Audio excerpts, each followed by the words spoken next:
Hi, I'm Jeremy Crosby. And I'm Nick Boucher. We're your hosts for the program that's all about your city, Talking Fitchburg. Every weekday, we pull together the news, events, and information you need to stay on top of what's happening in the city of Fitchburg. Find Talking Fitchburg on cable TV, Roku, Amazon Fire, Apple TV, and our live stream on the web. Plus, you can find all our headlines and stories on Facebook, YouTube, and our video on demand service. This is your city. Keep up with Talking Fitchburg and the issues affecting you and your neighbors. Want to know what's happening in your city? Get Notify Me messages from the City of Fitchburg. Visit fitchburgwi.gov on your computer or mobile device and select the big Notify Me button on the left. Enter your email and/or phone number, whichever is best for you to get notifications. Scroll down the list and select all the topics you're interested in to receive email or text messages about. You'll be notified every time one of your topics is updated. Sign up for Notify Me, one more way to keep up with your Fitchburg government.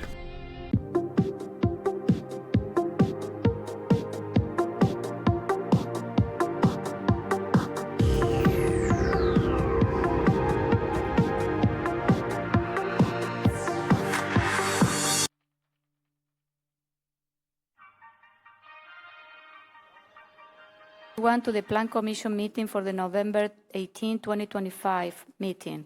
So the first thing is to call to the order to the meeting. Second is the approval of a minute. I have a correction to the minutes. On item 5I, it should say approve conditional use request.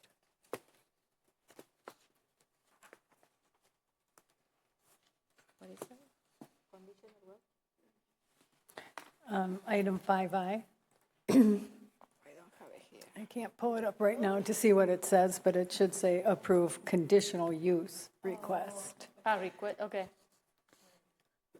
That's it? Yes, that's what I'm told. Okay. A second? I'll second. Okay. So all those in favor with that minor adjustment say aye. Aye. Aye. Any opposed? The motion carries. So next is item number 3 is public appearances for non-agenda items. Do we have anyone on the chamber that wish to speak for something that is not in the agenda? Okay, we move on. So next we move to item 4, agenda review. Staff memo. So there's no changes proposed to the agenda. The staff memo will just lay out the topics that I will note per each item, beginning with the public hearing. Okay, so we move to item 5, is agenda items, and we're going to start with the item 5A, is a public. I open the public hearing and consideration UCU-26 19-25, a request by Andrew Peterson, agent from Fury Athletic on Madison, to obtain a conditional use permit under Section 22-397-7 for a business on property associated with 6130 Cottonwoods Drive. Okay. So, do we have anyone that wishes to speak on this matter? No? Okay, so we're moving to a staff report. Scott's on his way down. Do we have some? Okay, Steve. It's Steve. No, we don't have it. No, and that's the topic. Okay. He's available for questions. We have Andy Peterson here. He is here to answer questions if needed. Okay, Diane. Okay, good evening, everyone. This conditional use permit is located off of Cottonwood. You can see Verona Road. Oh, can you grab me? Oh, you can't. Sorry. Oh, it's one of those evenings. Okay, we'll try that. It's located off of Cottonwood Drive. And the existing zoning is IG, and IG zoning does allow for recreational activities. So this conditional use permit would be to allow a recreational activity in IG zoning. The proposal is for youth cheerleading and tumbling. The applicant's business operates outside of normal business hours that you would normally expect in IG zoning, with classes taking place from 5 p.m. to 9 p.m. on weekdays. Currently, there are occasional weekend classes offered, but this may change if enrollment increases. So on my map, you can see the location is right here, just off of Cottonwood Drive. Verona Road is to the west, and then McKee is to the north. The applicant notes that several times a year, Saturday morning events are hosted for parents and family members. The applicant responded to staff questions regarding parking by indicating, in addition to the 10 spaces on site, overflow parking may be needed on Cottonwood Drive during the larger events hosted during the year. These larger events would take place between 2 and 3 times per year. The applicant proposes that the existing building will require some interior modifications, including a construction of a wall and the demolition of additional wall.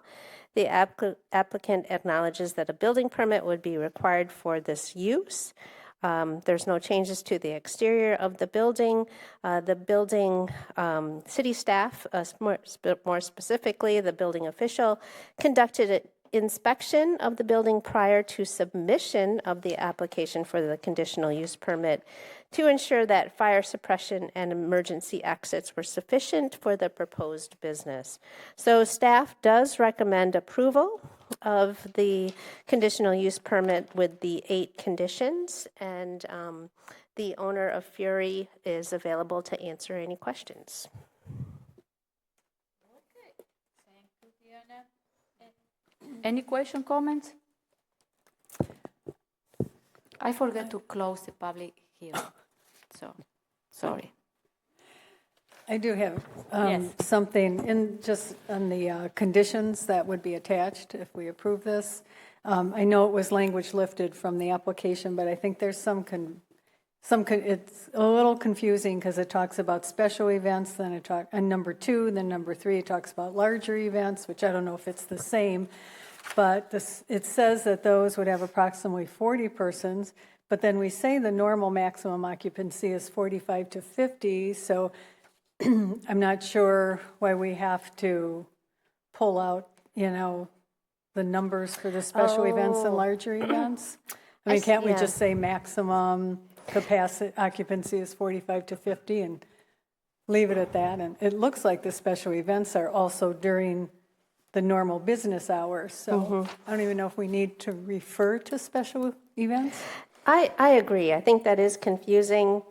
I would recommend striking the last sentence of number 2, if that works for you. Okay. And then in 3, though, when we say larger events, it seems to indicate it's more than 45 to 50 people, but I don't think that is true. Because is that also what they defined as a special event, which would have 40 people? Yeah. Okay. Can you send your name and? Fury Athletics of Madison. Okay. So what are the questions? So my question is, can you clarify the occupancy or for the number of persons for larger events? The larger events that we are looking to hold are going to be on 50 people. The larger events that we have agreed not to hold at this location would be like inviting outside gyms to come in which case those would typically be closer to like 100 individuals. Okay. So we will not be doing that at this location. So your mic went out when you said what you would be doing?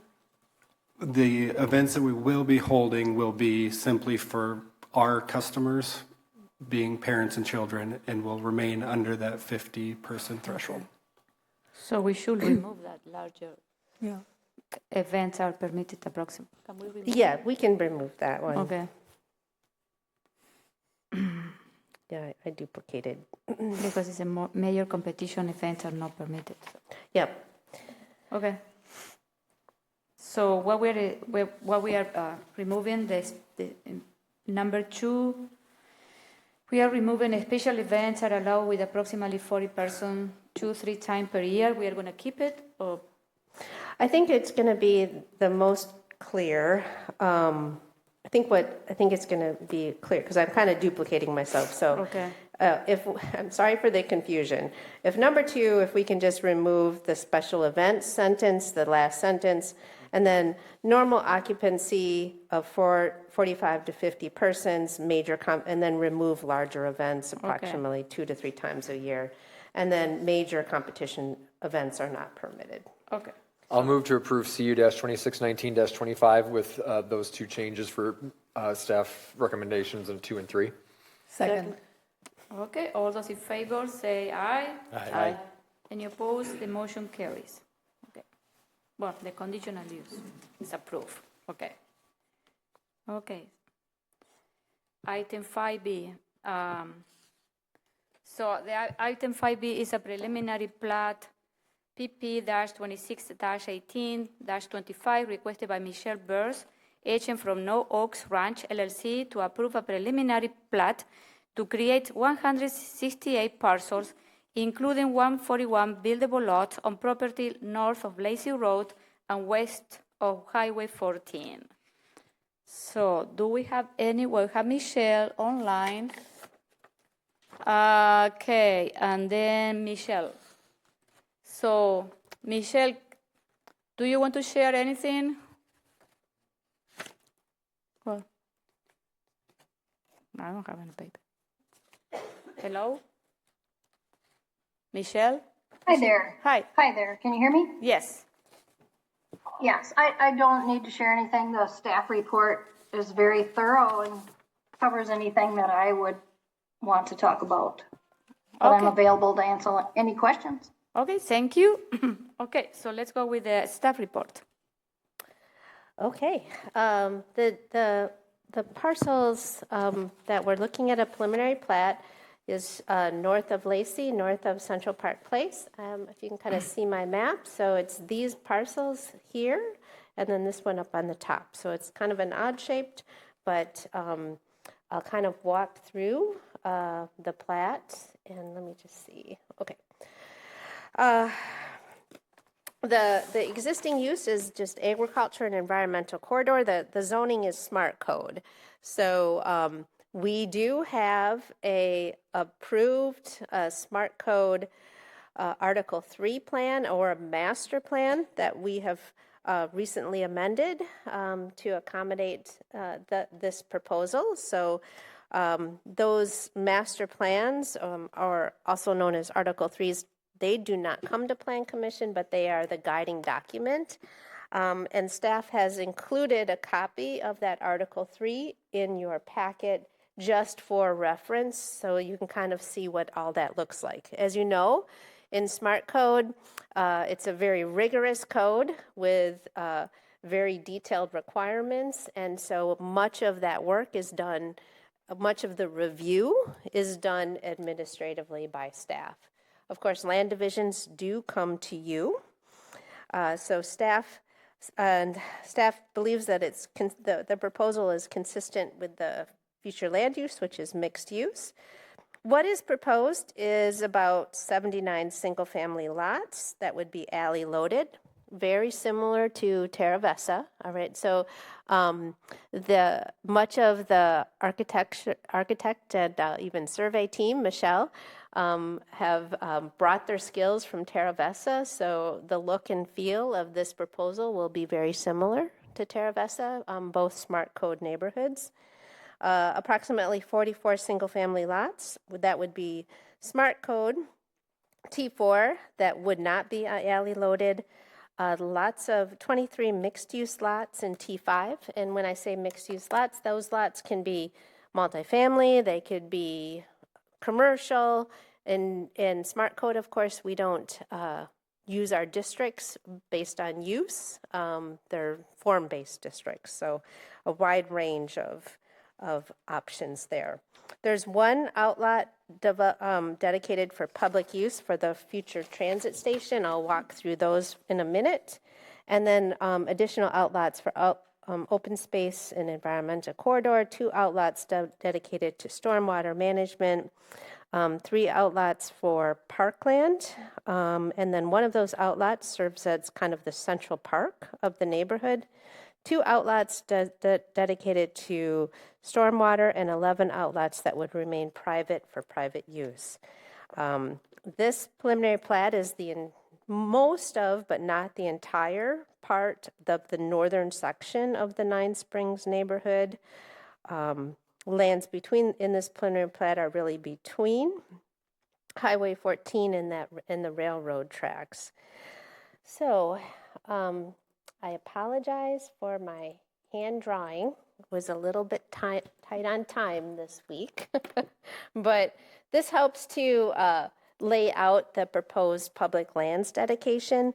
The preliminary plat, of course, the dedications don't formally happen until we have a final plat that is recorded, but the brighter green are the 3 outlots that are proposed for parkland dedication.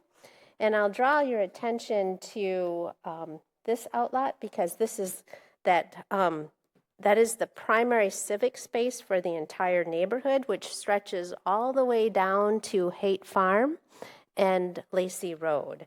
So that's kind of it's also known as Outlot 11 here. That's kind of that central park space that is to be the heart of the neighborhood.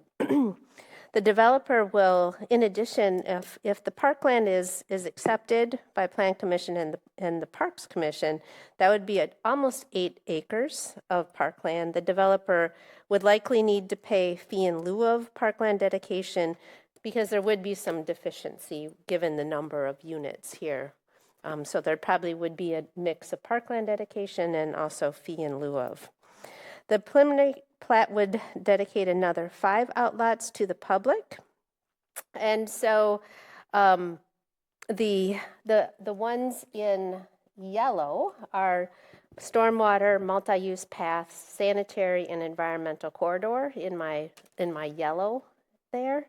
There's a major drainage ditch through the center here and also a large sanitary sewer line through that center part.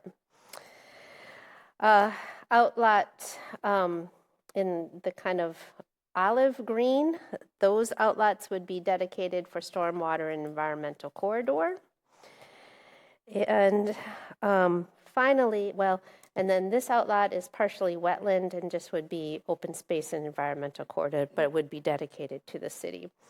You might recall that the city doesn't take wetlands or stormwater ponds in itself as parkland dedication. Finally, I would just point out that outlot number 2, outlined in pink, that is the potential transit station. The comp plan and our neighborhood plans and also our Article 3 master plan have consistently referred to that location as a potential transit station. Those lands would be dedicated to the city in the event that in the future there was a transit station. There's a lot here. Do I have any questions? Maybe I'll just stop. I got a few more comments I can go into, but kind of looking at the dedications here. If there's a... Yeah, can you bring your, yes. I'll give you my form. I dropped it. This is the... Oh, okay. For the record, okay.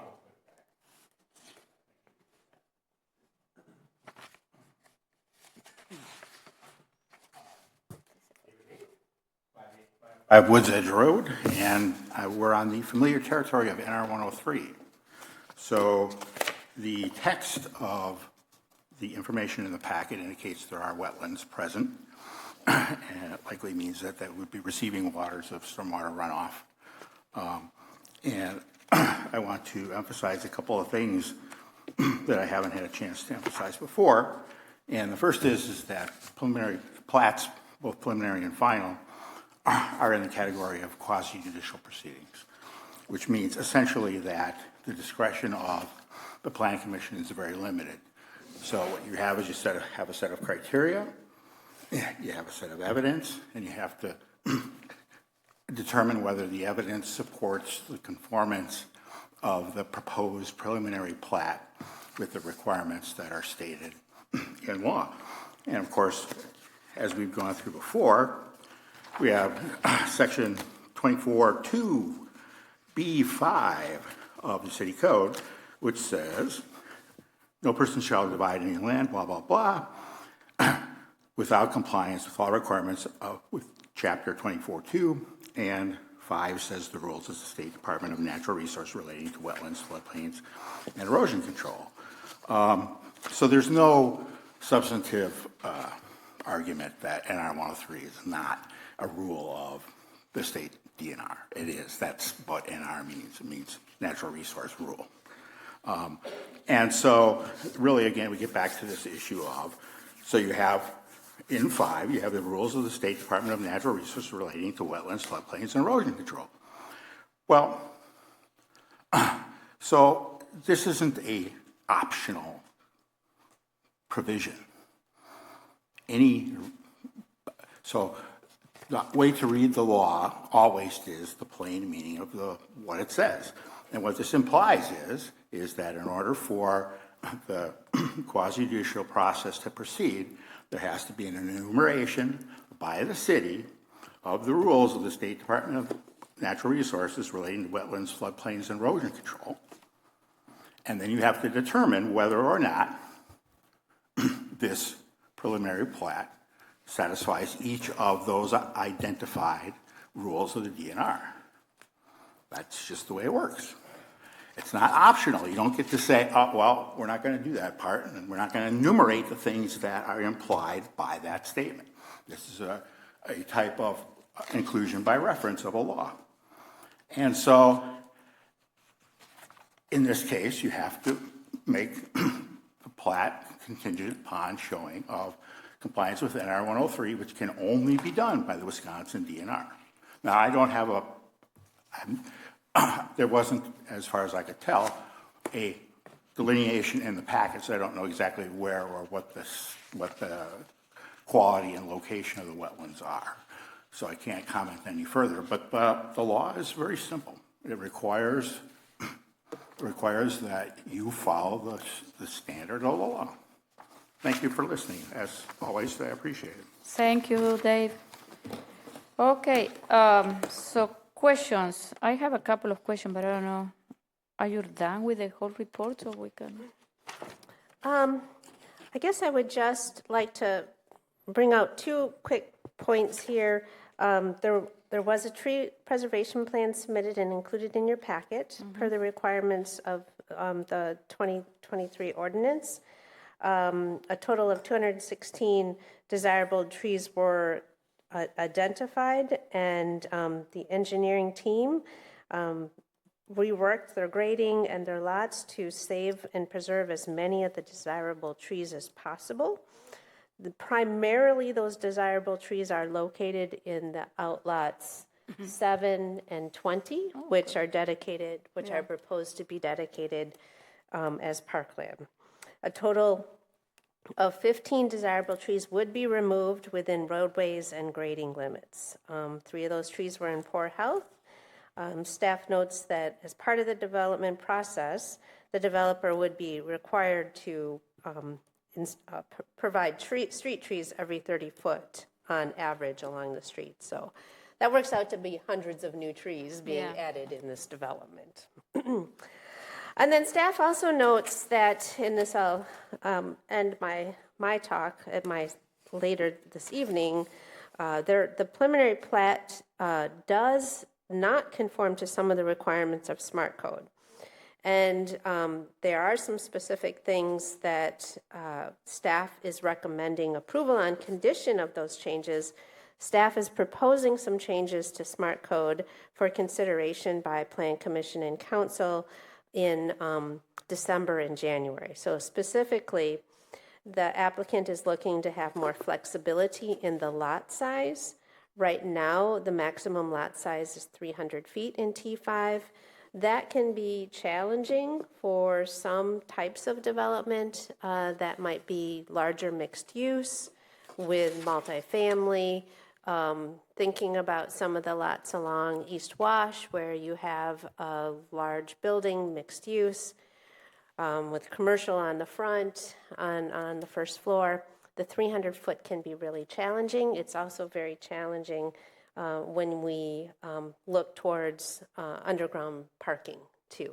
And it's very important in Smart Code to pull, we don't do surface parking lots in Smart Code, so staff is suggesting that Plan Commission and Council considers allowing some flexibility on those lot sizes. And then, in addition, slightly larger residential lots. I'll explain when I get to our discussion at the city planner's report, but sometimes Smart Code is inflexible. That's the best way I can put it. And it doesn't recognize changes in topography, changes in street layouts. It's just it's a very rigid zoning. And so sometimes, and you'll see this in Terra Vesa too, sometimes you'll see kind of some odd little corners, and I can show you one right there. You can't really see it, but there's an odd little corner. Can you see that little sliver? Mm-hmm. That is because Smart Code requires a maximum lot size in T4. And so to address that curved street, they had to create this little thing. And I'm asking for a code change so that we don't have these little slivers out there. And then greater flexibility in the location of playgrounds. Smart Code requires a playground within every 1,200 feet of a residential unit, and that's quite a bit and does not align with our current Parks and Open Space Plan. Also, an administrative approval for a small change to one of the street types to allow a multi-use path. And then terraces. So Smart Code, because it's it promotes an urban type of development so in many cases, it requires to install curbs in the street terrace. Concrete in the street terrace between the curb and the sidewalk with tree grates, which is very, very functional when you have high pedestrian areas. In much of the locations that we're building here in Fitchburg right now, tree grates are not desirable from the standpoint of the trees.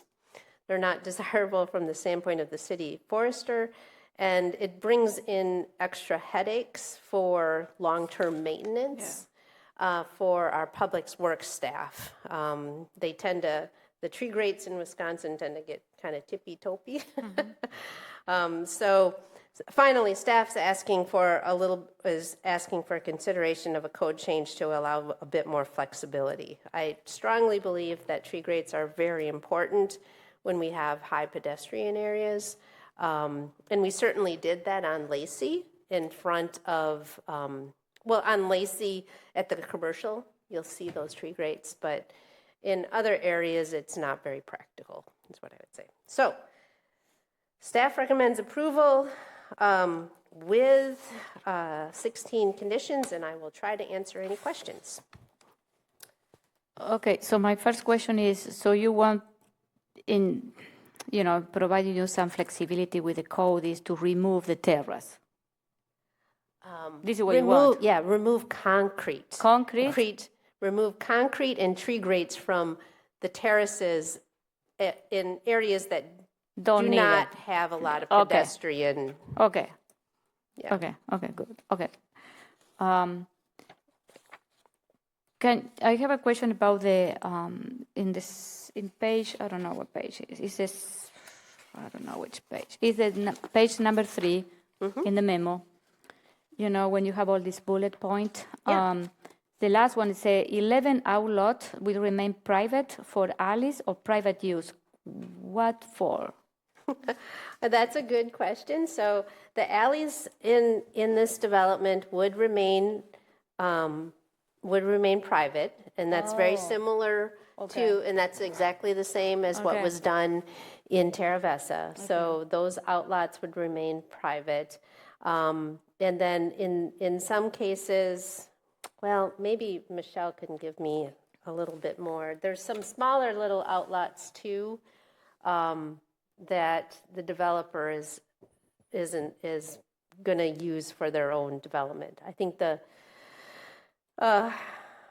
so for example, like this outlot here would be a driveway to benefit those two parcels. Okay. Yeah. And who's going to maintain those then? It'd be private. Private? Yeah. Okay. The homeowners association would. Okay. The homeowners are responsible for private. I've identified on my beautiful map what would be dedicated to the public, and we would be responsible for. Of course, the stormwater facilities would be under the stormwater, the stormwater utility. Yeah, that one is my other topic because it was a lot of discussion about the regional stormwater pond. You know what I mean? That this parcel of this area will share with the Avante properties. Yeah. So now that we decided not to do the regional stormwater, so each neighborhood or site will have their own stormwater. So where's no, that's not really the idea here. Where is going to be the stormwater? the stormwater ponds would be in the in outlots. Yeah, in the outlet. Okay. Yep, they would be in the outlots. And then I will just point out condition number 12. So yes, so the regional stormwater facility was to be just to the north, and it was to serve all of this area plus part of the area to the south. That is going off the table. So what we are looking for, what staff would be looking for, is a stormwater agreement in an approved form that would be executed and recorded between this subdivider for No Oaks and then also the subdivider to the south to accommodate their stormwater on this site. So. Okay, and those stormwater ponds are going to be private or public? Those would be public. Those would go into the stormwater utility. Okay, so we will need to maintain. Okay, all of them? Yeah. Okay. Okay. Could I answer a question you had, Deanna? Yeah, sure. This is Michelle. Yeah. So another sample of a private outlot, I believe, is number 11, which would be used for a sign for the development and probably the cluster mailboxes. Yeah, thank you. I should have mentioned that. Oh, that one. Okay. There's an outlet down here at the roundabout of Central Park Place. There'd be a development sign down here, the subdivision sign. Okay. And also you mentioned here in page 4, the second paragraph, that there are farmed wetlands. So what are farmed wetlands? Just that they've had crops planted in them. Oh, okay. Oh, okay, they were planted. It makes a difference between what the setbacks are. In farmed wetlands, per our comp plan, it's a 75-foot setback versus a 300-foot setback in a high-quality wetland. Okay. Can you repeat again? 75 is for... Yeah, for farmed wetlands that have been impacted and that are not high-quality wetlands, our comp plan allows a 75-foot buffer versus high-quality wetlands, then our comp plan recommends a 300-foot buffer. Okay, and these one are 70, they will be 75? Yes. Because they are low quality. Okay. Can I also speak to that? Yes, go ahead. There was a wetland delineation. The preliminary plat does show the wetland boundaries. And then the engineering team at MSA is working with the DNR. Okay, good. To verify which wetlands can be impacted and which ones have to be protected. Okay. Will you share that with us in future meetings? Yes, we Okay. will. So this is the preliminary plat. It helps us guide future final plats, right? But this doesn't set anything permanently in Okay. stone. Okay. We don't record the preliminary plats or anything, so you will see this again for the final plats, and we'll have a little bit more information at that point on the wetlands. You have a question? Yeah, okay, go ahead. So I'm assuming that since you were talking about street trees, that this development, unlike Terravesa, will actually have trees? Some part. Yeah, the proposal is, and there's trees. It's challenging in Terravesa to find a good spot for trees because of the short street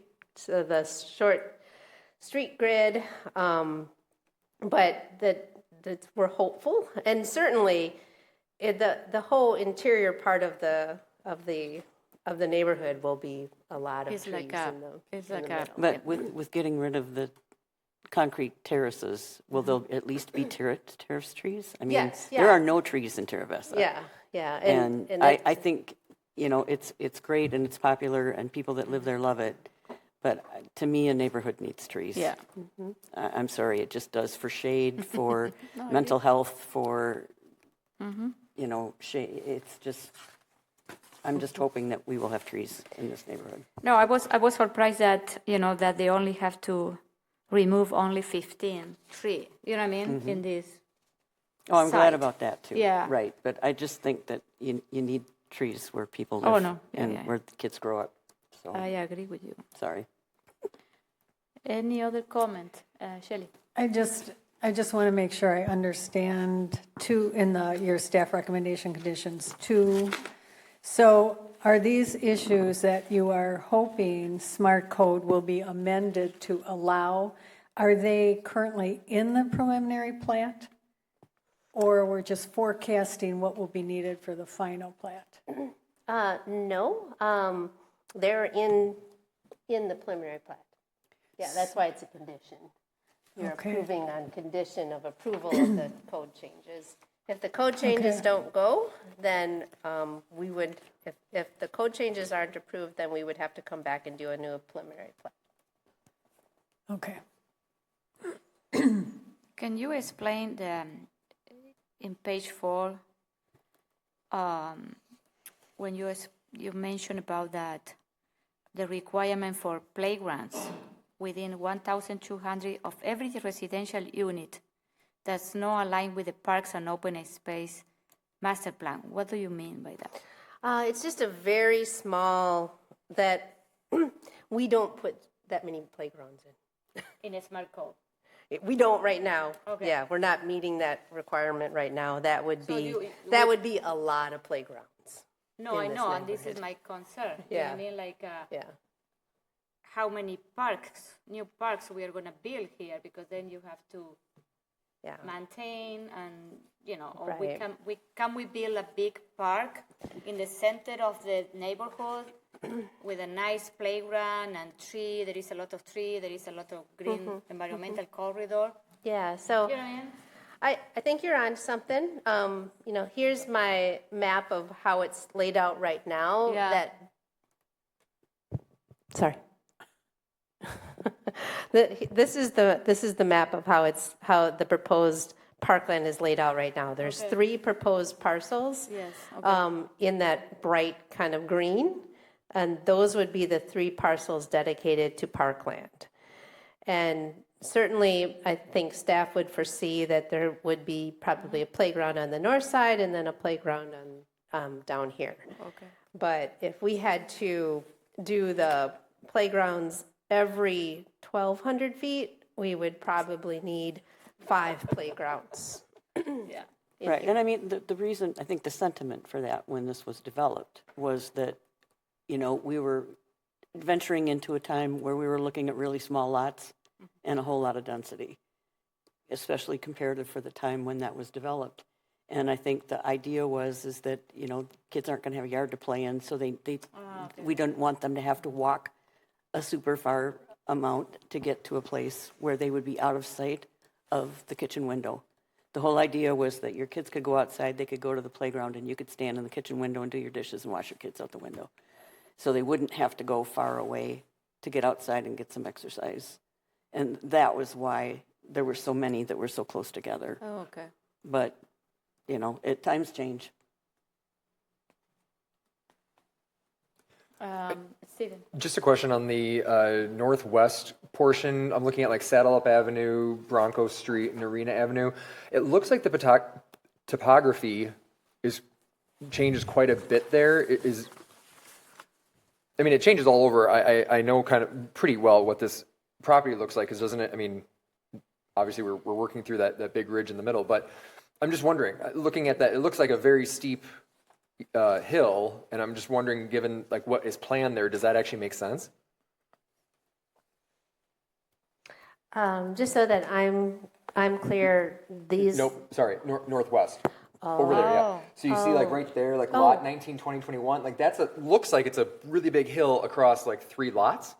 Mm-hmm. And I don't know how much of a hill that is, but that just caught my eye in terms of, is that really how we would lay that portion of this out? Michelle, do you have any input, anything you can add about the grading plan without me searching it out?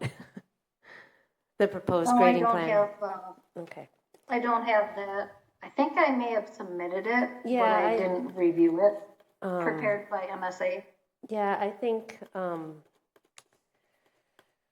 I guess it's not in this particular packet. I mean, when you say grading plan, is that we're going to actually remove part of this so that it wouldn't be, so what we're seeing today is not? Yeah, I would expect that that's going to get regraded. And do we know that at the point of final plat? Yes. Okay, then I'm fine. There was probably preliminary street profile submitted, but that's the extent that was prepared. Okay. Any other question, comments? No? I guess Yeah. because of just looking at that, well, I guess that is a little bit more of a right turn. Arena Avenue and Bronco Street, I hate how inconsistent we are. Like Lacey does a 90-degree and we still call it Lacey. On other parts of this, you've got the same thing where a road curves and it is the same name all the way around. And then this one we say it's going to be 2 separate street names. We're inconsistent around that across the city, and that drives me nuts when I look at these preliminary plats. Which one is what? Right where I was talking, you look at Arena Avenue runs east and west, and then it turns into Bronco Street. Oh, yeah. And I get that looks very east and west, north and south, 2 separate streets. But it also looks like a kind of a nice roundabout, rounded corner, which we have elsewhere in here. I'd have to look. I think it's on the page above that, where a curved street just continues on. It's the same exact name all the way. So I've just learned that when we get to final plat, it's too late to make comments on street names, and some of them drive me nuts. Swing Street, or actually, just to the east of there. So look at what Swing Street does, runs north and south, and then turns east and west. That's still swing, north and south, and east and west. Arena and Bronco change. That's the type of thing that I like. Starting to get annoying. I just hate how we did Lacey, quite frankly. I don't know why that's called Lacey all the way through. Yeah, it's confusing. I agree. Okay. Can we recommend? Just a bit of feedback, I guess. So I think it makes sense to change that Swing Street, unless you would rather have the more consistent around the corner. No, I think that's fine, as long as it would at least provide more consistency. So to me, maybe, breaking up Swing Street, because that's a 90-degree turn. Mm-hmm. Yeah, no, I think it's a good point. Okay, any other comments, questions? I think this is great that we are open more land for single-family home ownership, that we need that in an area where it's, very accessible. And we are going to try to do like a mini Terravesa here. Mm-hmm. It's going to feel a lot. It's going to feel very similar to Terravesa. Okay. So, what is next when we approve this, what is next in this project? Well, the next thing, we might just do a CSM. For what?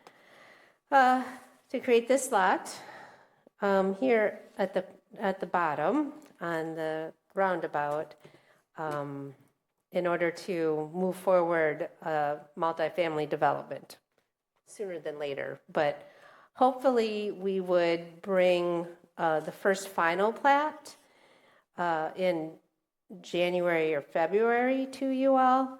This will be platted. There'll be several final plats. It won't happen all at once. But we do have an application for the December Plan Commission meeting to do a CSM that would create the outlots for stormwater, and then also lot 37 here that would allow a new apartment development to move forward in the spring a little bit quicker than our normal process with the final plat. And who is the developer? Corey Frank. Oh, okay. Okay.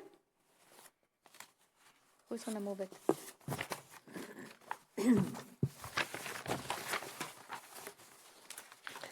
It would be helpful if you just added condition number 17 to just rename the east-west portion of Swing Street.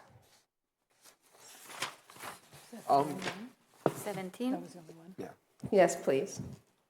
So I'll move approval of preliminary plat 2618-25 with the 16 conditions noted by staff plus the 17th as just noted.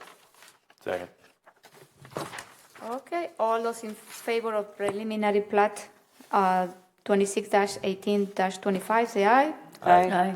Any opposed? The motion carries. Thank you. Okay, so next we are moving to item 5C, is a certified survey map, CS-26-20-25, request by Leash Strait, agent of the Wisconsin Department of Corporation, to join 3 parcels into 1 lot on property adjacent to 4986 County Highway M, and this is the correctional facility. And we have a couple of people online too. So I don't know if we have 1, 2, 3, 4, 5, 6, 7 people, 6 people online. So I don't know if any of you wants to speak about this project now. Hello? We're just available for questions that may come up. Okay, only to answer question. Okay, thank you. So we are moving with the staff report. This project has come before Plan Commission with an architectural design review and also a conditional use permit for the Wisconsin Department of Corrections new juvenile facility. One of the conditions on that architectural design review approval was to submit a certified survey map application that would join the lots. As you might recall, it is not, we don't allow buildings to cross property lines, so the CSM was important to bring together the 3 parcels where this development is proposed. My memo has some notes carried over from the last approval of the ADR and conditional use. You might recall that there's a proposed main building, a single story, approximately 100,000 square feet, that would provide housing and supportive spaces for a population of up to 32 male and up to 8 female juveniles. The facilities include food service, health services, education, counseling, training, indoor-outdoor recreation, administrative offices. There's also outdoor recreational spaces, garden, orchard, chicken coop, storage shed, and a greenhouse. There's the primary access to the site will be off of County Highway M, with a driveway that will swing to the west and then come up, and the predominant and the development is mainly in this area. The drive and the facilities are sited to preserve existing trees and of oak, hickory, and maple. Staff points out that the 3 existing parcels are part of the larger area owned by the Department of Corrections. The Department of Correction owns land on the other side of the railroad tracks and also lands directly to the east, specifically this land and then this CSM. And Section 24-3 of the Land Division Ordinance requires a certified survey to include the entire parcel owned by the applicant. And in this case, staff is asking Plan Commission and Council to waive this requirement, and this is allowable when abutting lands are on the opposite side of a railroad or a road. So we would be asking for to waive the requirement to include that the CSM include all the lands owned by the DOC. In addition, one of the conditions that staff has placed in the list of conditions is that the applicant would come back and include the lands, the 2 parcels in this area for in a second CSM within 24 months, which they have agreed to do. Staff notes that there's still some work to be worked through with Dane County Engineering in terms of some additional right-of-way that might be needed. So that is one of the conditions also noted here, approval from Dane County Engineering prior to the city signing the CSM. So the staff recommends approval of the CSM, and if there could just be a note with the motion, if you so choose, to approve a motion to approve the waiver also regarding having all the lands in the CSM. And I can take any questions. Would you like that added as a 9th condition? We could do it that way. Mm-hmm. So we're just going to say the number 9? Yeah, if we can just say number 9 to waive the requirement that the certified survey map includes the entire parcel owned by the DOC. I will move approval of certified survey. I have a question, sorry, just one. Is the driveway on this? Because it looks like it's on that lane, like the other lot 1. And so does that, I'm just curious because it seems like we have to do this in order to, combine lots so you can build the building, but the driveway cannot, it doesn't have to be on that same? Oh, no, the driveway will be here. Okay. I'm certain that the driveway will come out here.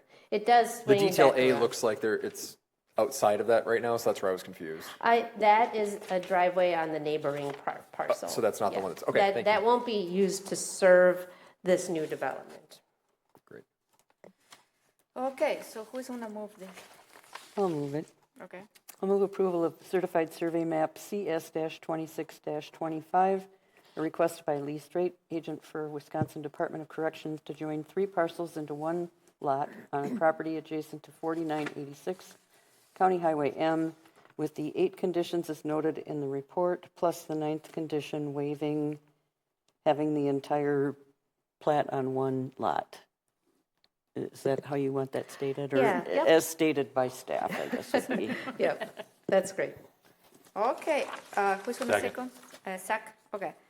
All those in favor of the certified survey map say aye. Aye. Any opposed? The motion carries. So next, item D is an ADR for the German Auto expansion, request by J. McFadden, agent for German Auto House LLC, to obtain architectural design review approval for a proposed expansion to an existing car sales and service facility on property associated with 3000 Rimrock Road. So we have 2 people here. I don't know, James McFadden, do you want to? I don't really need to. I think the staff. Okay. Okay, and then we have Javan. What is it? How do you pronounce your last name? Okay. Do you want to speak? Okay. Come in.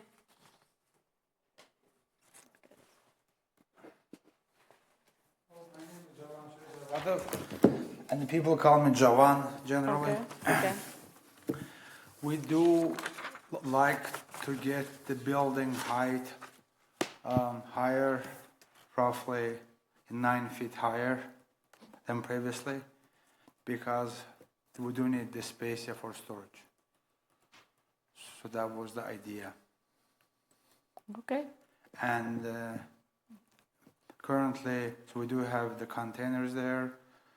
That is 9.5 feet, but so we do need roughly 14.6 to replace them.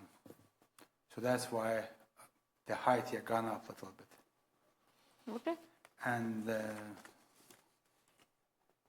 I have it on the paper. I can show you guys too. Yeah, no, we have the picture with it. Yeah.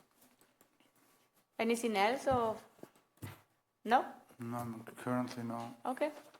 We are going to go to the staff report, and if we have any question, we'll ask. Okay. Okay. Thank you.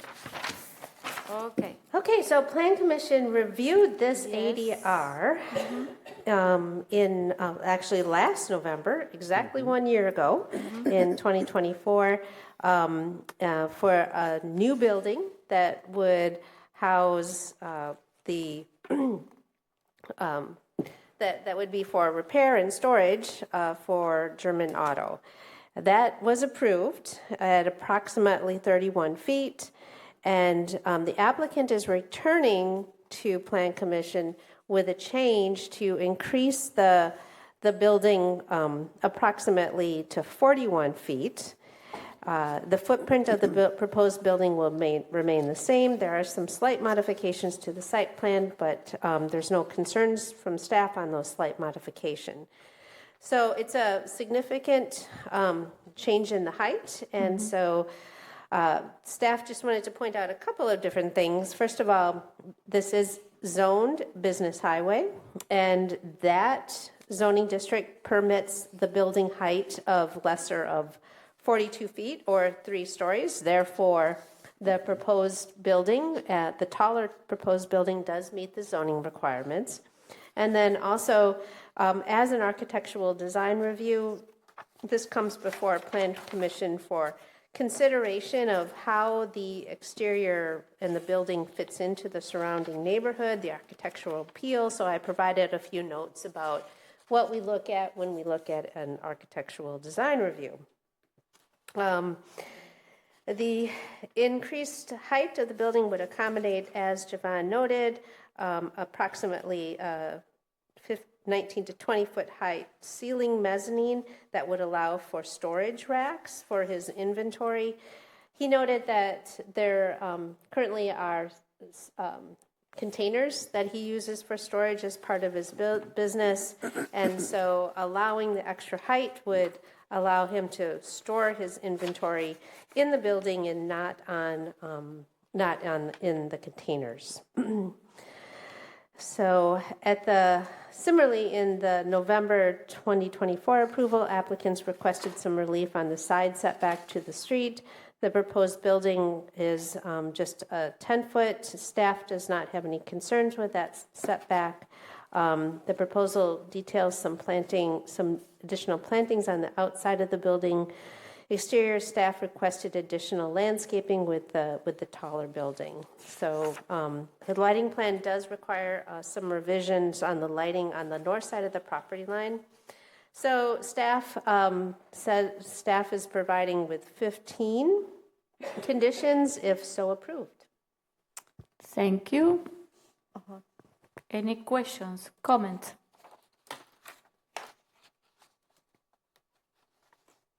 So if we approve this, the height, the container will disappear.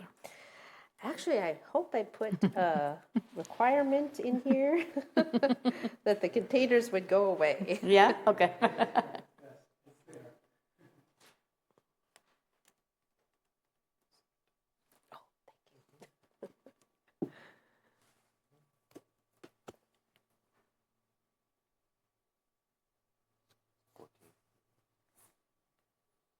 Yep. Oh, there. Okay. Yes, I found it. I'll move approval of the ADR for German auto expansion with the 15 conditions as noted by staff. Second. All those in favor of the ADR, say aye. Aye. Aye. Any opposed? The motion carries. Okay, thank you. So next, we move to item E.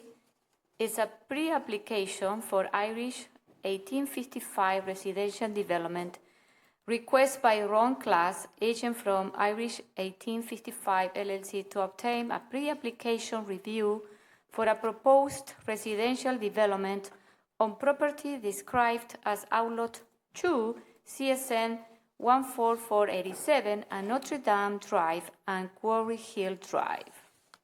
So we have David Fahey with us. Do you want to say something, David? No. Okay. You want to? Okay. We have the other David who want to say something. Okay, thank you.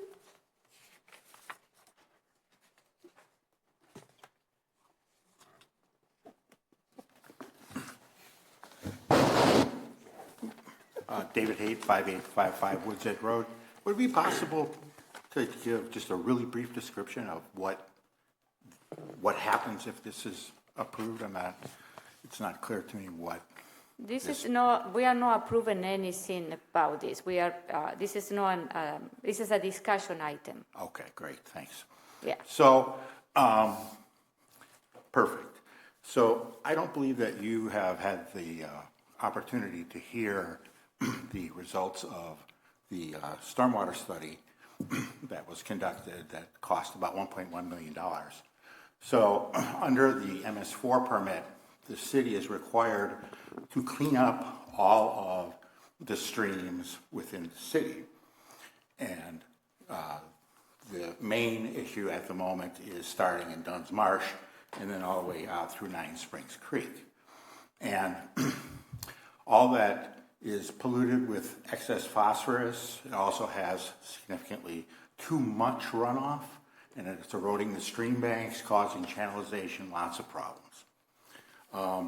So the study came up with, is based on models that was done by Rick Eilertson in conjunction with city staff, and they concluded that to get rid of the low-hanging 20% of the pollution in Nine Springs Creek would cost approximately $7 million. All right, so if you just took as a linear function, you're at $35 million to remove the pollution from Nine Springs Creek. And you know that's not going to happen because if the low-hanging fruit is 20% is 7, the next is likely 9, and it usually increases. We're probably talking about $50 million or more. Now that's a direct subsidy from the taxpayers to developers with the side effect of wrecking our environment. Now the thing about the so-called regional facilities here is that they are just dams put in Swan Creek.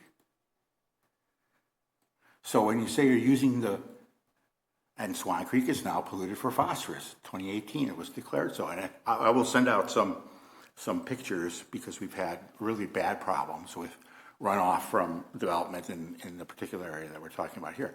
But to use Swan Creek, which then to clean up, so you're taking the pollution, not taking anything out of the runoff, putting it in Swan Creek, thereby increasing the load in Swan Creek that the taxpayers at some point are going to have to pay money to take out. Makes no sense. So we should step back and get the Board of Public Works to actually do an engineering analysis on this. Not just default to, oh, there's a regional facility there, let's put it in. Because it is, these at the crossings, that is Swan Creek. They are polluted. And whatever, if you use those regional facilities, we're just putting extra load on top of our taxpayers. And we hear about externalities all the time in development. This would be an immense externality. Thank you. Thank you. Can you send those reports to us via email? Yes. Okay, thank you. Okay, what is this? This is simply a pre-application, and Plan Commission reviews pre-applications before we go into a rezone or a plan development district or a major project. So this is always an option for applicants to come before Plan Commission to get some feedback and thoughts from Plan Commission prior to actually submitting an application. The property is currently zoned AS, or small lot agriculture.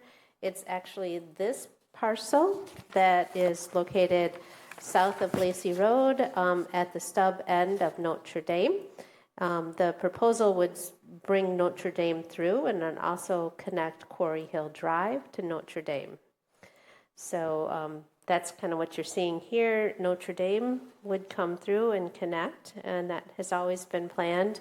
Quarry Hill Drive would also connect, and there'd be a cul-de-sac to access lots off of that cul-de-sac. The proposal would require platting, so that would be a preliminary plat and then final plat, and then rezoning to low to medium density residential. Low to medium density residential would be appropriate for the lot sizes that are proposed here. The lots on the cul-de-sac would be approximately 70 feet wide and 110 feet deep. The typical Notre Dame lots would be similar size, about 70 feet and then 110 feet deep. The lots would meet the minimum requirement area for low to medium residential zoning. And then in conjunction, I noted that staff notes that the proposed plan impacts the existing environmental corridor in Swan Creek. A tree preservation plan will be submitted with the preliminary plat. The developer does not plan to dedicate any parkland with this project. Instead, the developer would satisfy the parkland requirements with fee in lieu of land dedication. There's no formal action for this particular item. So we can provide you feedback. Yep, this is entirely feedback to the developer and his team. Okay, here goes my first feedback. What are the lot size in this neighborhood? Most of the lots are about 70 feet wide and 110 feet deep. And the square feet? Oh, help me with my math. 7,000, they're big. Yeah. They're big, okay. That one is one of my concerns. Second, cul-de-sac. I think I don't like cul-de-sac for many, many reasons. I think current planners are going away to have cul-de-sac in neighborhood for, because they take a lot of more land. They are costly to maintain for the municipality. So I would like to see that. Particularly me, I don't like cul-de-sac. I live in one, so I want to, you know what I mean? Yeah. So, but I will tell you that this is what is the current trend. These planners are moving away from this type of design. So that one are my two comments. Who else? So what type of housing is allowed in low to low medium or whatever this is? Single family, and now an ADU is allowed. Okay. And so, you know me, I want duplexes, owner-occupied duplexes whenever they're single-family home communities. That would require then a zoning change? Yeah, we would probably need to look at a different zone, not low to medium. Okay. I think that'd be lovely to have owner-occupied duplexes in all of the communities we're starting to build with single-family.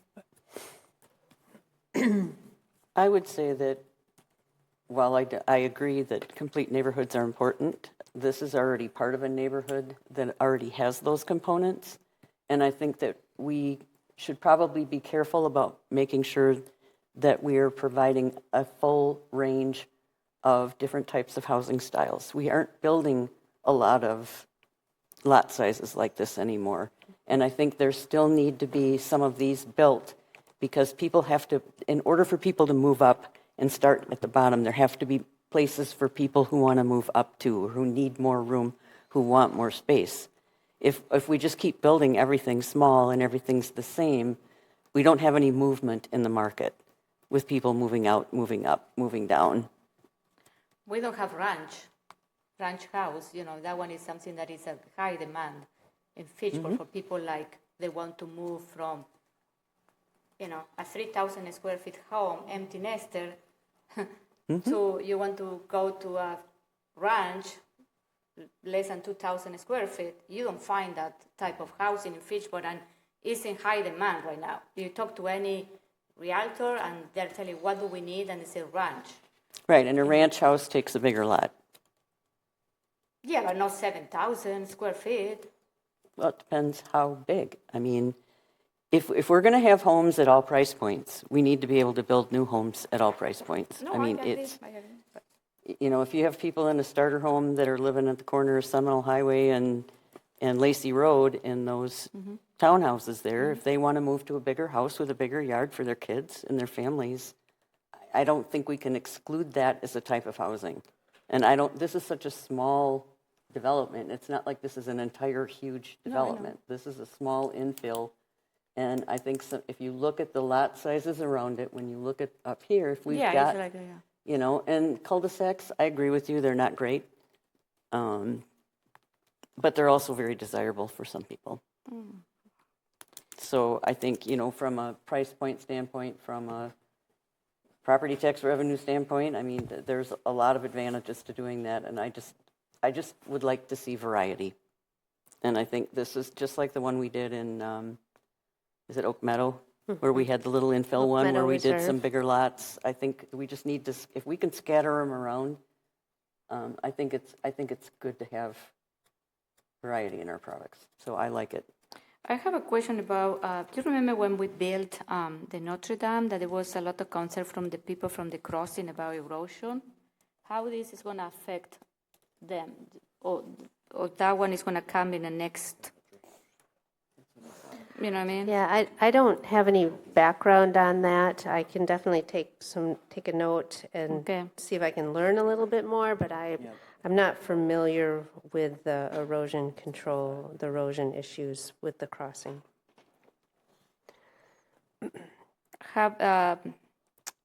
David, have you had a neighborhood meeting with the people surrounding you?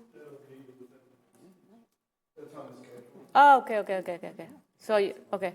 So, I mean, that's on the schedule. And we have smaller lots as you go to the south in Highfield. So this is going to give us that variety to get some of those bigger lots in there, referring to Carol's. The erosion, are you talking about the original crossings or current, or was there something in between? I remember when we approved the Notre Dame townhomes, you know, that they are like a Notre Dame. There was a lot of I mean, I don't talking about erosion with the crossing and... We shouldn't see any erosion because Notre Dame right now is already water flowing into Notre Dame, so we will not be changing that. It's already cut to the grade. So, and it's, the townhomes is north of the entry point, so this is south, so it's two different flows. Okay. But we will have that as we go forward. Okay. So picking up on Carol's point, and yes, diversity, housing stock is important, but so what do you think the price point of this is? I mean, 70 by 110 is really big. I mean, this will be market rate towards the higher end. Which is, what do you anticipate? I'm not the numbers person. More than $500,000. That's why I have a partner that's real estate. There you will be. I mean, you can't buy anything for $400,000 on an alley load lot, and also the cul-de-sac solves a problem with the waterway going through the middle of it, so we have to design around that. So I mean, it's where? So between. So there's a waterway down the middle. If you go to the next one, I think you can see that better. It's what? It's part of the Swan Creek. So you can see the the waterway that's cutting Oh, through here. okay. So we can't really get the alley loaded product, on the site. And there really isn't anywhere to exit the cul-de-sac street, because there's And there public is like land a, to the south. okay, there is like a bike path over there so people can walk there and then go Yeah, to there's already a Mago. trail. Yeah, there is a trail. Okay. So people can go to Mago Park, okay.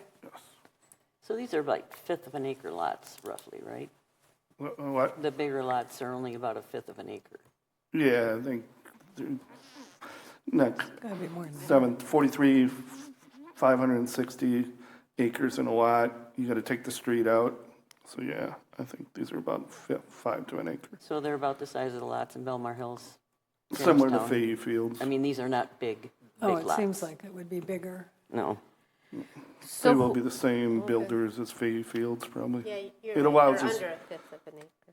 it allows some of those builders to we no longer have any lots available in Fahey Fields. We have closed out completely as of Tuesday last week. So who is going to be the developer? I am and Tony. You are? But who is going to be building the house, you or Veridian? Probably the current builders. We do not have buyers yet, but Okay. we will be. It'll be a variety of buyers. It won't be one. Oh, it's not going to be one. Okay. It's not going to be one. We will open it up to Okay, good. 4 or Okay. 5 builders. Okay. Probably the same mix as in Fahey Fields. Any other questions, comment? No? So what is next? Preliminary plat and rezone. So we need to rezone why? Because it's a low density, we need to go to... No, that isn't quite right. Yeah, what is... You're confusing me. Yes, I'm getting confused here. So the zoning is AS. We have that wrong. What is the zoning? The Agricultural? zoning is AS. Or is agricultural? Yeah. What is? Yeah, I have that one wrong. Okay. Yep, it's AS, and so we would be rezoning. Okay. We would be rezoning to low, medium residential. Okay. So now I get it. Okay. If it was the really big lots, then of course that would be low density. Okay. residential. So the other thing that I noticed, because I drove by the other day to, by accident in this area. I do that every day. I get home. lost sometime in Fitchburg.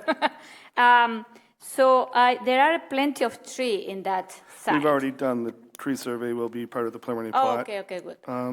We do not see any major issues.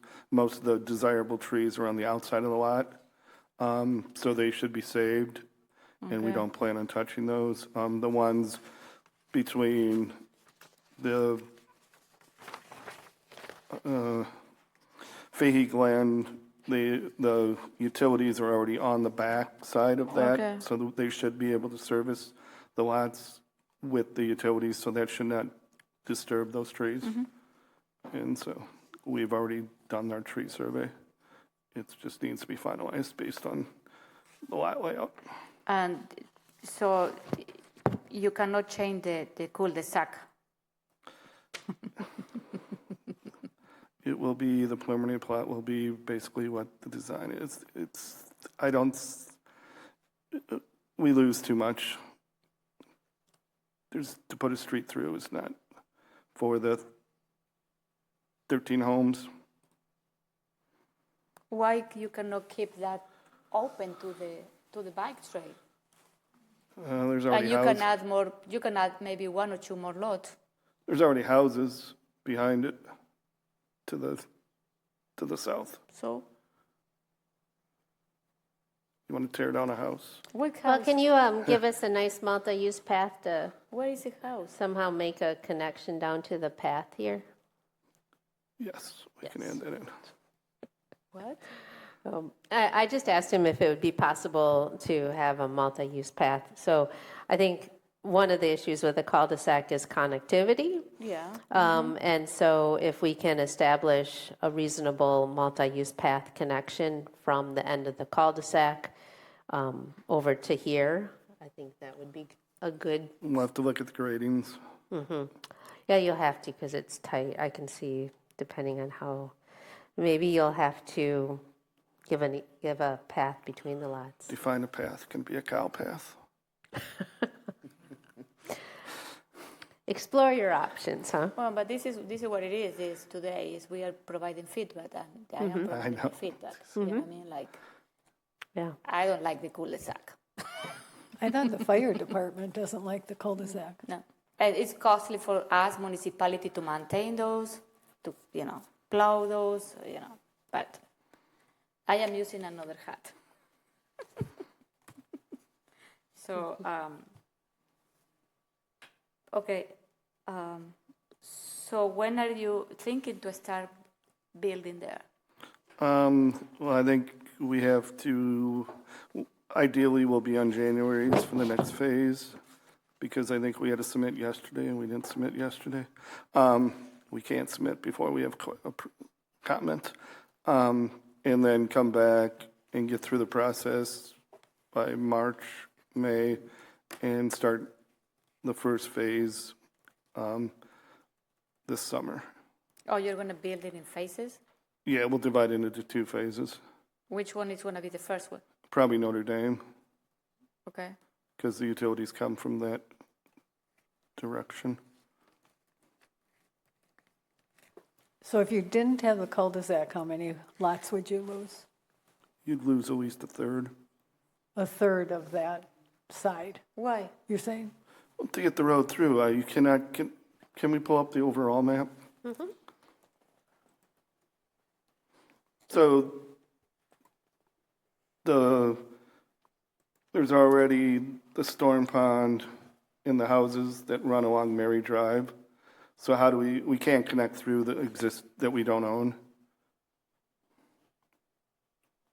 But you are connecting other. So I think what he's saying, the only way to connect would be to connect across here, and that they would lose lots. And I mean, it also requires a very large storm pond because the water flow through there. I mean, those pipes are adding a very large cost. I mean, you talk about trying to keep the price down, you're going to increase the price if you lose those lots. It's Well, a you lot already, of infrastructure. yeah. I mean, you already said it's higher end housing that you anticipate. Yes. Yeah. We would have to reevaluate if we do not go with a cul-de-sac. So how does it work? I thought the fire department required 2 ways to a building. Am I making that up? Multifamily, they're a little bit more careful about that. Oh, for multifamily, okay. But with the path behind it, you can also fight a fire from the backside. Yeah. We don't do many cul-de-sacs in Fitchburg these days, but in the past they were done. They were. I live in one. It's good, you have young kids and, they can play on the street and it's You safe. can put a basketball there. Yeah. Basketball hoop. We have that too.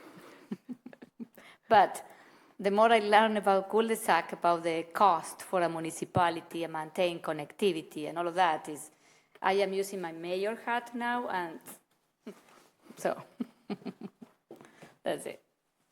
Okay. Any other question, comment?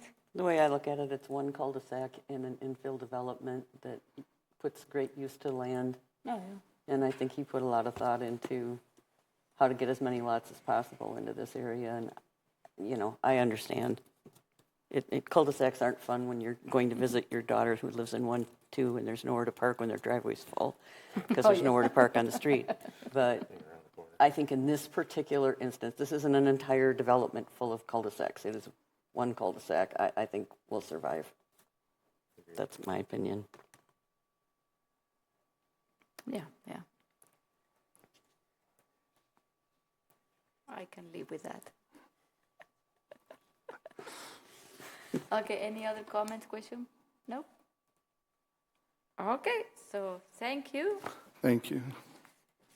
Okay, so next we move to item F. Is a resolution R-191-25. Is accepting a public water main easement on Bats Drive. Oh, it's coming back. We have, no.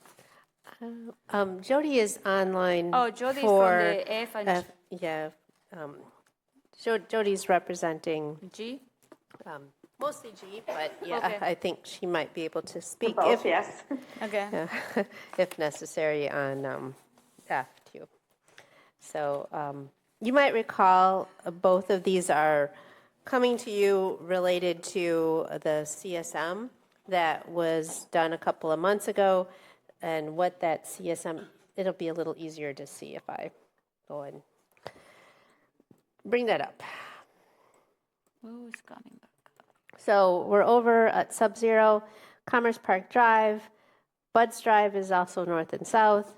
A couple of months ago, Plan Commission and Council approved a CSM to shift the cul-de-sac bulb to the west. So this is the old cul-de-sac bulb here, and this is the new one.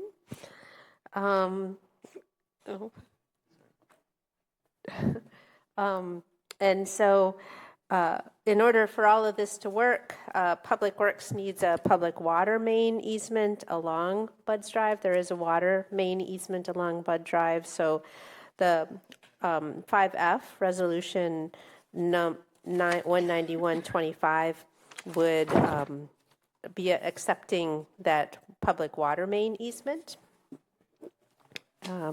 And so staff does recommend approval of a water main easement in Budge Drive for that existing water main. Okay, any question, comments? Here none. Can anyone move, please?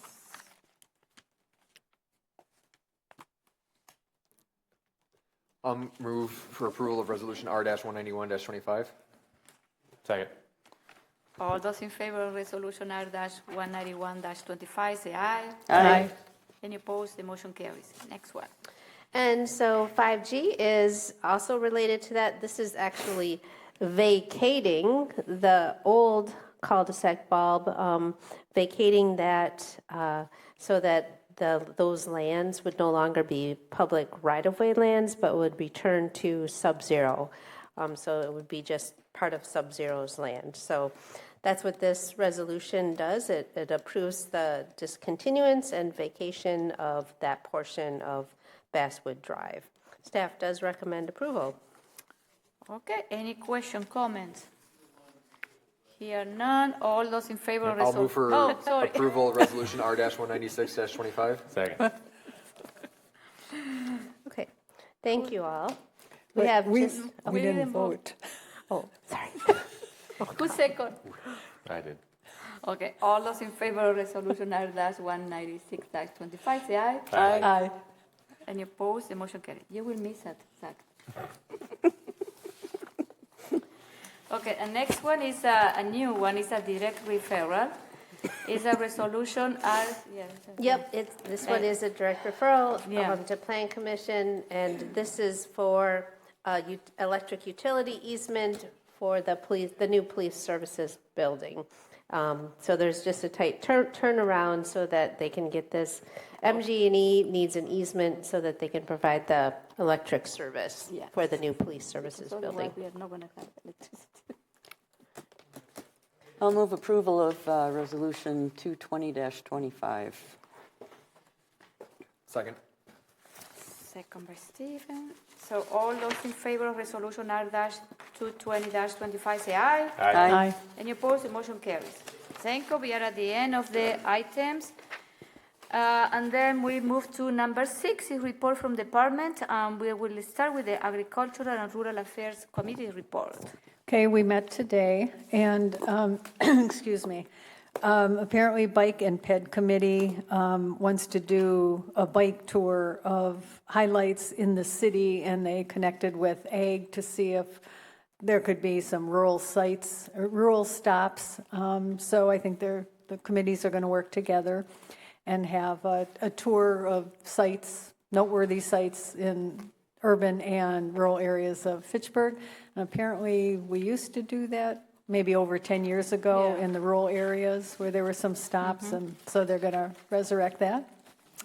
And then Deanna did a very informative presentation on farmland preservation and comp planning, and just told the committee that with the comp plan redo coming up, now is the time to figure out the pace and the place of development, urban development into the ag areas. And so there was the start of a conversation. There will be more conversations about what are the trends in farming. There was some comment made that, corn and soybean farming, large farming may start to go the way of dairy farms in Fitchburg, and we'll see fewer and fewer of those. And a trend may be for small farmettes, people who want to move to the country but do some farming. And so there will be probably several very full conversations as to what the future of development into the ag land is going to look like. And so, thank you. Transportation and transit report. Gabriela is not here for the report, so we are moving to the city planning report. 2 items of brief note. The first one, well, I'll talk a little bit about the smart code amendments that staff is proposing, and then staff is also proposing to make a change to the memos. We like the memos. You like the memos? Well, hear me out. We are proposing to simplify the process a little bit on our end, to keep all of the information in the memos, but put it into a cover sheet that would be tied with each application. So there'd be a cover sheet for the application that would have all of the applicant information, the zoning information, the future land use, the information that you see in the memo, and then also the description of the project, and then staff comments, and then also the conditions. But instead of having a separate document as a standalone document, we would have a document that would be tied directly to each application.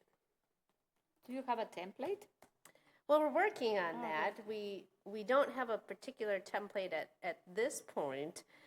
We don't propose to change the types of information, but what happens in the background is a mad scramble the week before Plan Commission to prepare this memo, and some frustration about I'm sure you'll note the quality of the writing, and so we're exploring to tie that information into a document that sets with the application and with that agenda item. So you want us to read the whole thing now? Oh, you don't read the whole thing now. I read the memo. Well, no. I see what you're saying. Yeah, it would have the same information, but it would be tied to that particular agenda item. I mean, we're coming to you for your feedback. If Plan Commission prefers the memo, done deal. We'll continue to stick with the memo. I think it's just a matter of what's easiest to communicate and just makes sense for you all too. But I want to understand what information is going to be in that cover sheet that you said, so all, when you say here, staff recommendation with all the, conditions. Yeah, so the idea, one of the would be, it would have really the same information, but it wouldn't have it all sitting in a memo. It would, this whole thing for like the first conditional use it's gonna be would be on a cover sheet that would just be linked directly to that application, to that agenda item. Okay. So for us, what that means for staff is, as soon as an application comes in, we fill out the top part.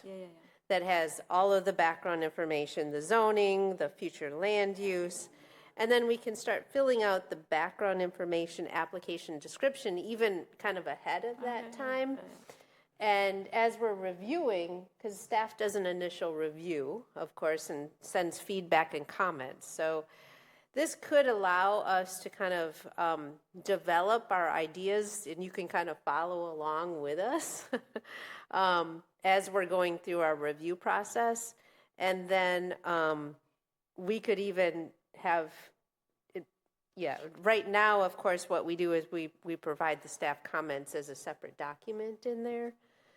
And then what we would do is within that cover sheet, we would have the background information, application description, just like you see in the memo, the staff evaluation, and then also the staff conditions right there at the cover sheet. Yeah, I get it, yeah. So it's not really, it's not a matter of changing the information presented, it's just a matter of the format of the information. Will you have some picture too, like this one? Or? Yeah, I don't, sure, I don't think there's any issue.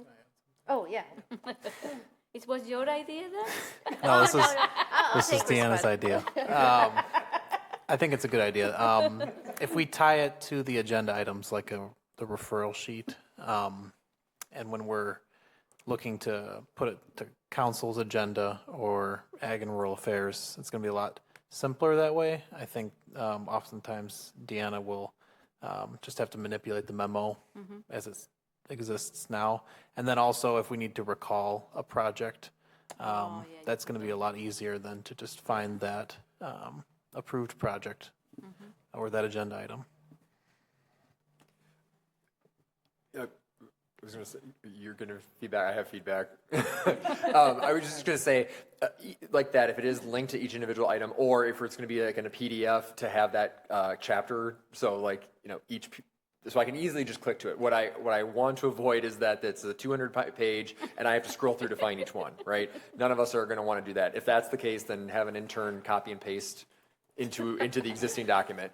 But no, otherwise, as long as it like what you're saying, like if it's going to be an on-base and it's a separate thing, just like the referral sheet is, maybe fine. I don't know. I don't want to speak for everyone. It does feel like a little bit more. I know I can see how it'd be a lot easier for you all. And it's easy. Yeah, it's easy. The other thing is, for the council, sometimes council members, sometimes they don't have time to read the whole packet, but they read this. You know what I mean? Yeah, and so what I do. I know it's in one place. You know what I mean? And in this one is like they had to go through each. It's gonna be there, but you have to click in each item to find information instead of go to one place. So I understand what your point is, but just so that you know, for council, I cut out that individual section of the memo and then attach it to the agenda, is what I do for council. I send the council this when you send it to. Oh, okay. Yeah, but I also do put. Gabriella had asked me to start putting the memo into the council packet that way, and the only way that we could make that really work, with you all, we do it under item 4. We just put the staff memo there. I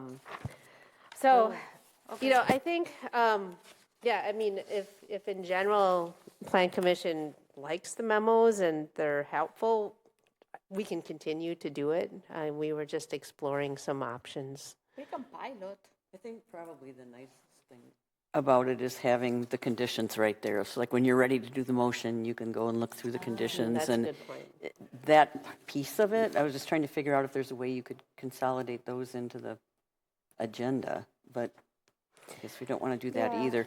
I don't know, as long as, like Steven said, as long as if we can go in and hit the thumbnails and the first thing that comes up is the sheet that would have been that page of the memo, so that we can quickly get to it. Because, I mean, when we've had discussions and then everybody's trying to make a motion and trying to find the paperwork, I think we'd be searching through a big document. But if...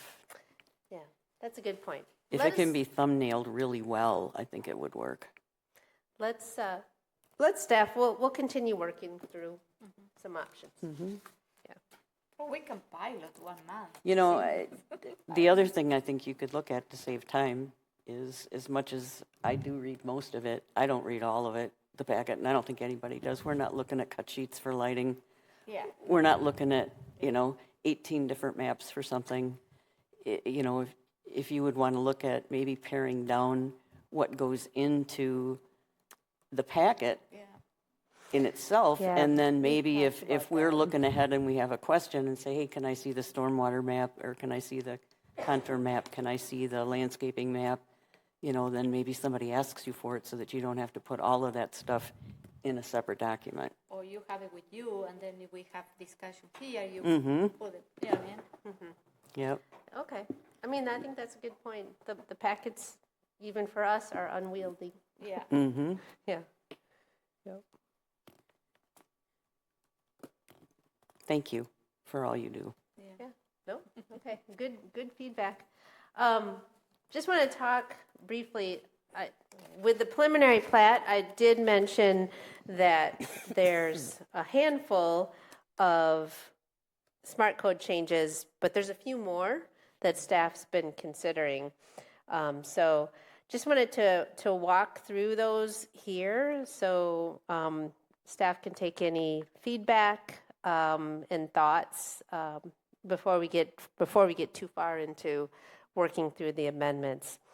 Number one, some interest from our economic development team to allow greater height than 6 stories. I'm not sure how Plan Commission feels about that in T5. Right now, the tallest we can go is 6 stories.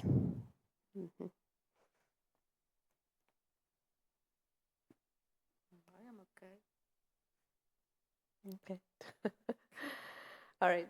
Well, feel free to let staff know if there's some thoughts or about any of these. Number 2 is something that we already talked about. This is for No Oaks. We need to have a little bit wider street. In Smart Code, it's very prescriptive in terms of the street types. So, like, for example, you're looking at ST 6035.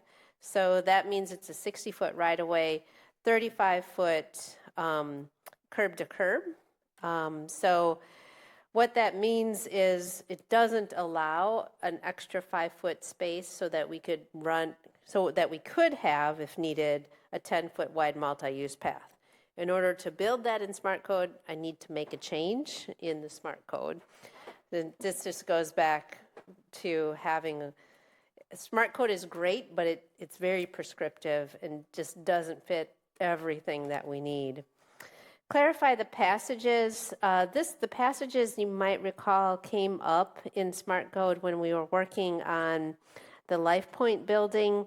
Passages, it's not very clear exactly what goes into a passage. So what we would be clarifying is that passages can be private multi-use paths, but also they can be built in conjunction with driveways and alleys. And Smart Code just isn't very clear on that. And so we were kind of feeling in the dark on that one. Number 4, I've already talked about, to allow the removal of tree grates and a continuous grass planter area in all areas but in high pedestrian areas. So I think, in my opinion, concrete between the sidewalk and the curb makes a lot of sense when we have high pedestrian areas. In many of the areas, especially this proposed plat, it just doesn't make sense. It's very expensive for long-term maintenance to do the tree grates. No matter how well they plant the trees never do as well in those tree wells. So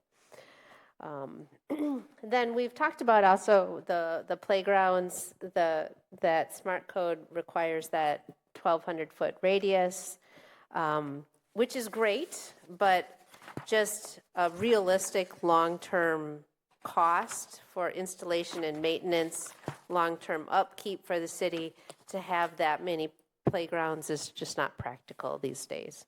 So what we would be doing is changing that reference to as playgrounds as determined by the Parks Commission in terms of locations, and they're really the specialists, not staff, I guess, not your planning staff. Allow the administrative approval to eliminate some oddly shaped outlots that are created solely to meet the lot size and frontage build-outs, and I should have said T4 and T5, I apologize. So I showed you that little sliver in Terra Vesa. If we had a little bit more flexibility, we could eliminate those. They don't make a lot of sense. We've talked about more flexibility in those larger lots.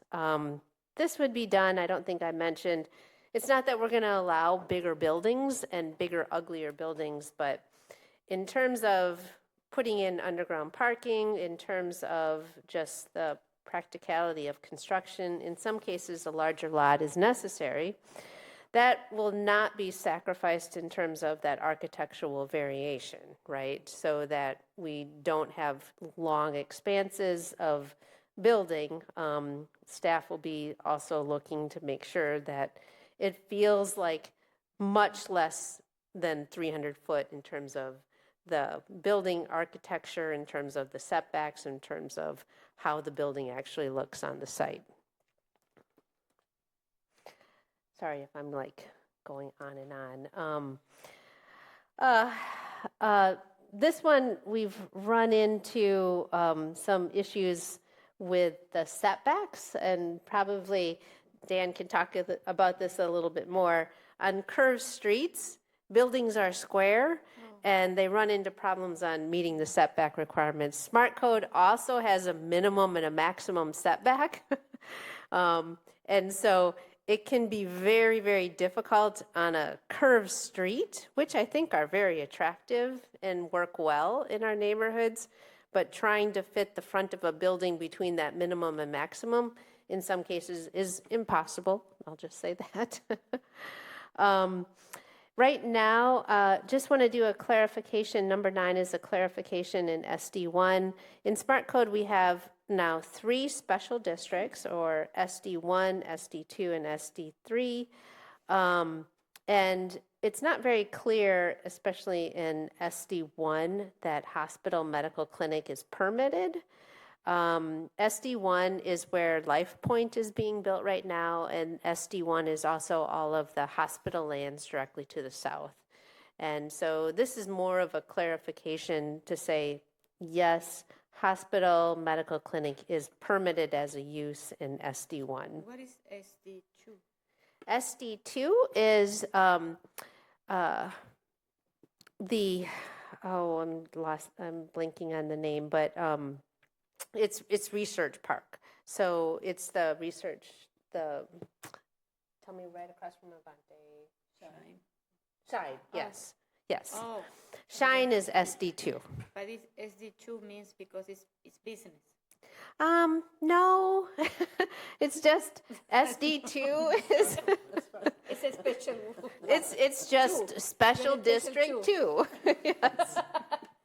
But they're the same, they're all businesses. Well, we don't. So in Smart Code, it's not based on the use, really. Primarily, it's how the building sits on the lot. Oh. And they created for Shine SD2 because of its special needs in terms of the setbacks and the types of laboratories that they have. They needed a lot more green space than we would normally have in Smart Code. And then you mentioned that there are SD3.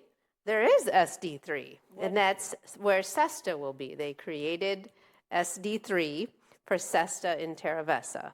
So, yes. SESTA. SESTA is a multifamily. But it's... Why cannot be like T5? It didn't work because it was a senior living facility, and it didn't work because of the lot configuration. So I can show you. I want to understand that. Yeah, no, it's fine. Maybe I need to explain this in council. Yeah, I can, let's go over to Terra Vesa here quick. Okay. So right now in this is T5, and that's how the lot layout has to be configured. That will not work for SESTA They need to have 2 big lots because they have continuous, much bigger buildings. And so T5 just wasn't going to work in terms of the lot size and the setbacks. So Sonia actually created the SD3 very specifically for SESTA. They still need to come back and do a final plat. So there'll be, these lot lines will get erased, and there really will be 2 big lots for this building when it's done. So it's like a PDD, but in a smart code. Kind of. I don't disagree. Code was supposed to kill the PDD. We create the SD Yeah. 1, 2, 3, and there are more. Okay, thank you. I want to. Now you have an idea. Yeah. Number 10 is I want to remove the lighting standards from Smart Code now that we have Chapter 28 as our outdoor lighting ordinance. It doesn't make sense to have 2 different standards. We'll just have the one standard is my recommendation to you all. This was something, number 11 was something that was kind of weird that came out when we were doing LifePoint. It requires landscape islands. So in parking lots, oftentimes you have the little landscape islands, and usually there's a tree or a couple of things, some plantings in there.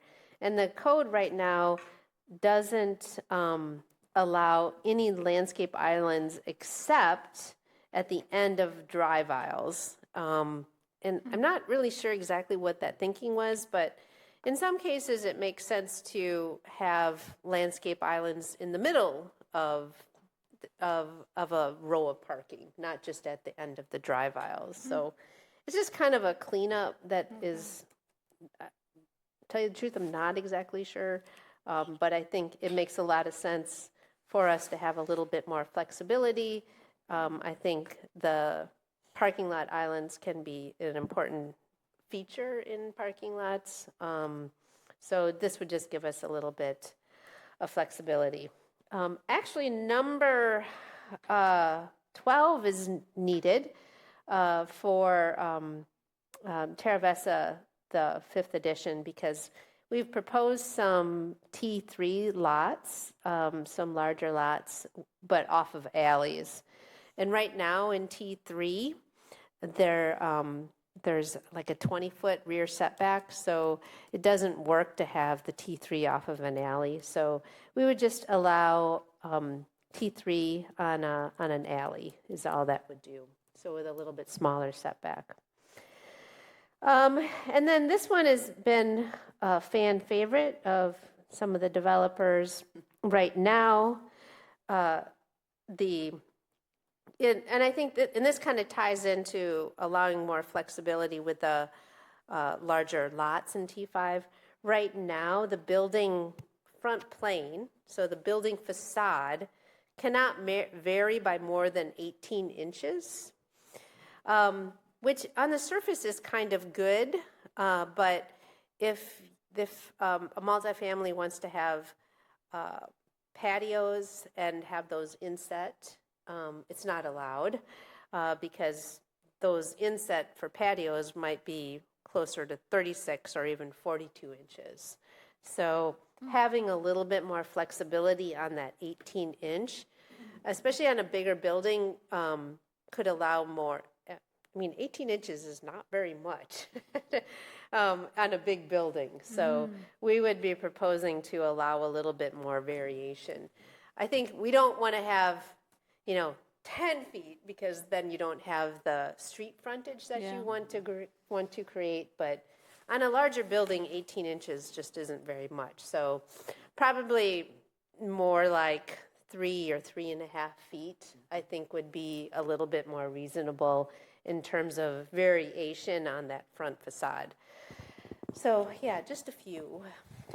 So I noticed some of these say allow administrative approval and others are just setting the standard firmly. Is that so? You decided when you would have administrative approval and when you wouldn't? Yeah, so when when the administrative approval is that we want to keep that. So like, for example, number 8, I probably won't write it so curved streets, because then we'll be having a discussion with our builders. What exactly is a curved street? Is it like this or is it like this? And so we would do something like that one for number 8 is just an administrative approval where staff says, yeah, you know, we can see that it's going to be impossible to get your frontage just right, your front setback just right. So we would do that on an individual basis rather than changing the whole code for everyone. So that's what that means. We already have administrative approvals, quite a few already in Smart Code. They're not uncommon. We use the administrative approvals for changes in things like setbacks, building facade things. It's just in Smart Code, those administrative approvals, I can't just decide to grant one. They're spelled out when they can be used in Smart Code. Then we have something called administrative waivers too, and that has to do with more about uses. We don't do as many of those in Smart Code, but yeah. So the ones that don't note the administrative approval, that would be changed for everyone. It wouldn't be a special case. Does that make sense? Yeah. I was just wondering why maybe I mean, I guess if you keep talking about how rigid state Smart Code is, which in my mind means it's not very smart if it's so rigid, but if you have the more administrative approval authority you have, then, you know, you can make the project more what it should look like rather than the rigidity of the standard. So I was just curious how in your mind you choose what you want to be rigid and what you want to have some flexibility. Yeah, I think the things that I chose to do the administrative approval would be more one-offs, and the ones without, that would apply to any projects that would come along. So in Smart Code, staff doesn't choose when we can use an administrative approval. You either have to follow the code, or if it's listed in the code that an administrative approval is possible, then staff can grant it. Yeah, I know. Others have said it's not very smart. Okay, any comments, question? No. All right, that's all I have this evening. So what is the next step for this? Well, if there's not any big heartache or problems in all of this, I will actually go into the Smart Code and start making the edits and changes that would go into a resolution. If I am doing well, we would try to refer out on December 9th so that we would hit Plan Commission in December with these changes. And then, of course, it wouldn't go to council until January. Okay. Fine. Okay. Any other announcement from your department? What about the RFP for the comp plan? Yep, we're working on that. So that's a good question. Staff has, being led by Brad Sipple, has been actually meeting with the different department heads and department leadership just to talk about how growth impacts what they do, how they see growth impacting them in the future, you know, what kinds of things they're seeing that they hear from the community and their interactions with the community. A lot of really interesting comments coming out. We'll be putting together a little mini report just to share. But if he's not reaching out to the mayor or the council. We're going to get to you. Yeah, we will. And so we're on track. What we're hoping to do is come to Plan Commission in December with kind of some the general bones and outline of the RFP. When is the RFP? After the new year, at the beginning of January. Beginning January. Mm-hmm. Yep, we're on track. January. January. Mhm. Purdiana. Don't- And she's laughing at me. Okay.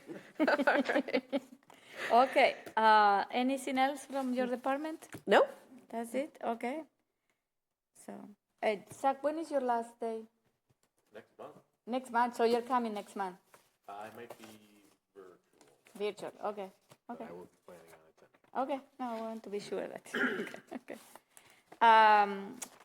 Any other announcement from commissioners? No? The other thing that I want to mention that we are doing the ribbon cutting for the hub on Monday, November 24. It's an open house from 3 to 6. So if you want to go and take a look, it's a nice space. It's a beautiful space. Yeah. So everyone is invited. Okay, I need a motion to adjourn. So moved. Second. All those in favor to adjourn in the meeting, say aye. Aye. Any opposed? We are adjourned at 8:31. Thank you.